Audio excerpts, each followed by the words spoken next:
নয়ই আগস্ট আরজিকর হাসপাতালের seminar hall থেকে উদ্ধার হয়েছে তরুণী চিকিৎসকের দেহ।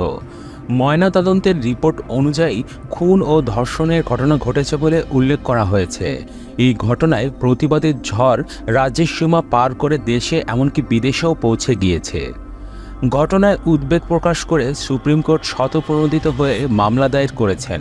কিন্তু কেন এই ঘটনা এত মারাত্মক প্রতিবাদের রূপ ধারণ করেছে, যার কাটাছেঁড়া করতে ব্যস্ত তৃণমূল কংগ্রেস?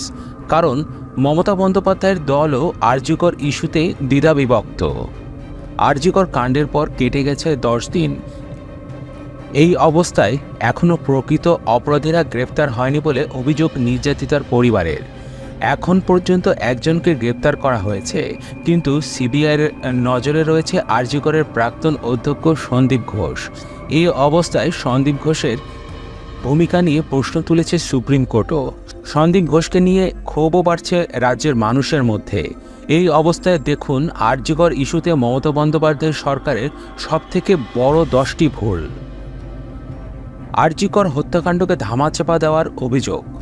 আরজিকর ইস্যুতে আন্দোলনকারীদের একটি বড় অংশ মনে করছেন হাসপাতালের মধ্যেই ডাক্তারের মৃত্যুর ঘটনাকে ধামাচাপা দেওয়ার চেষ্টা করা হয়েছিল, যা নিয়ে প্রথম থেকে সরব ছিল বিরোধী বিজেপি ও বামফ্রন্ট।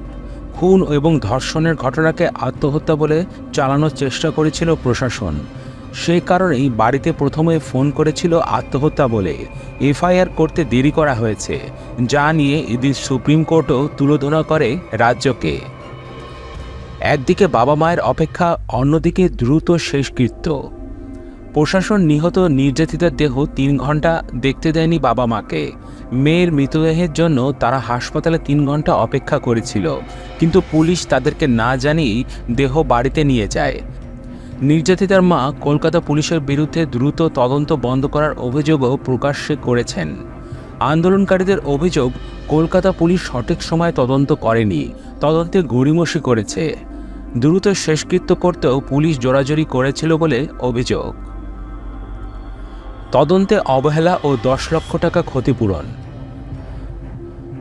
কলকাতা পুলিশের বিরুদ্ধে তদন্তে গাফলতিতে যখন সরব হয়েছিলেন চিকিৎসকেরা, সেই সময়েই কলকাতা পুলিশের বিরুদ্ধে প্রমাণ লোপাটের চেষ্টার অভিযোগও ওঠে।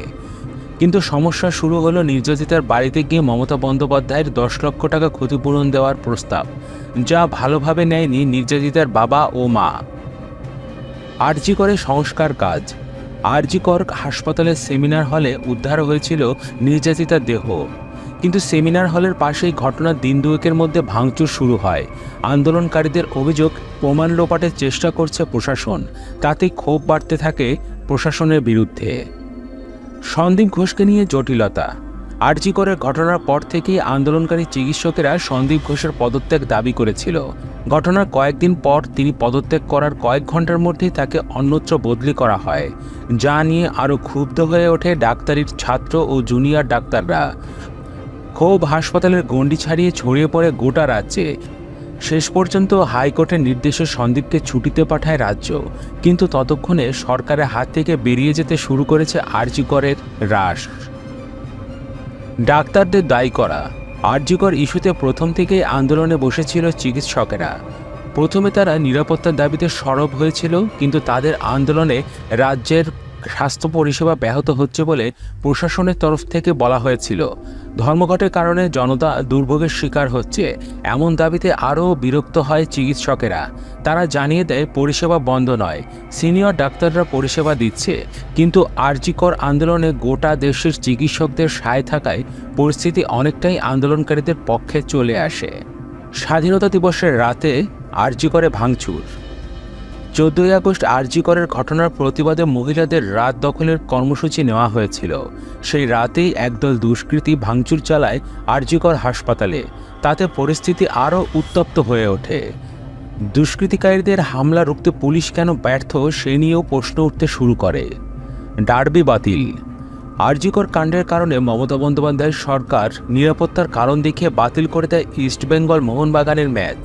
ফুটবলপ্রেমী বাঙালির কাছে সেটি একটি বড় ধাক্কা, যার প্রতিবাদে চিরকালের যুযুধান দুই শিবির রাস্তায় নেমে কাঁধে কাঁধ মিলিয়ে মমতা সরকারের বিরুদ্ধে প্রতিবাদ জানায়।